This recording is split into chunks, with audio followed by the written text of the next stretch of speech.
देहरादून में जमीन लेने से पहले ये वीडियो देख लीजिए।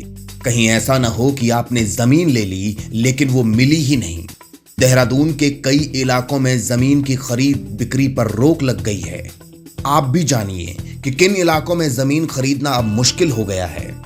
अगर आप देहरादून में जमीन खरीदने या बेचने की सोच रहे हैं तो आखिर तक इस वीडियो के साथ बने रहिए। सपनों के शहर देहरादून में यूं तो हर कोई जमीन खरीदने की ख्वाहिश रखता है, लेकिन प्रॉपर्टी वो सौदा है जिसमें आप जीवन भर की जमा पूंजी एक ही बार में खर्च कर देते हैं। जरा सोचिए, ये पैसा आपने लगाया भी और जमीन भी नहीं पाई तो क्या होगा।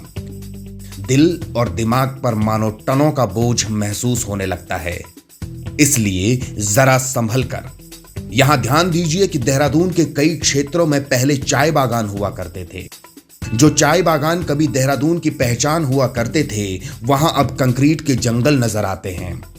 ऐसे मामलों में अब उत्तराखंड सरकार सख्त एक्शन लेने वाली है। सरकार ने ऐसी जमीनों के क्रय विक्रय पर रोक लगा दी है।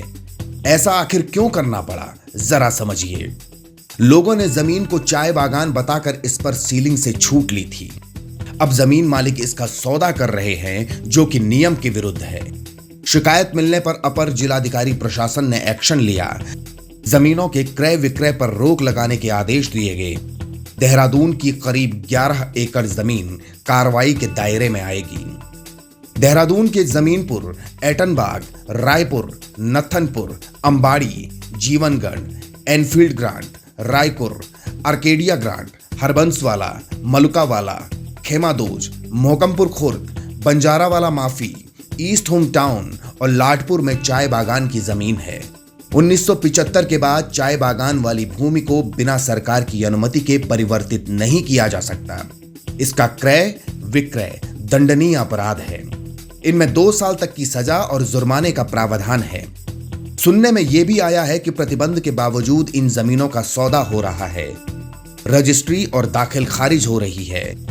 अब सरकार द्वारा सख्त एक्शन लिया जा रहा है और ऐसी जमीनों की सौदेबाजी पर रोक लगाई जा रही है।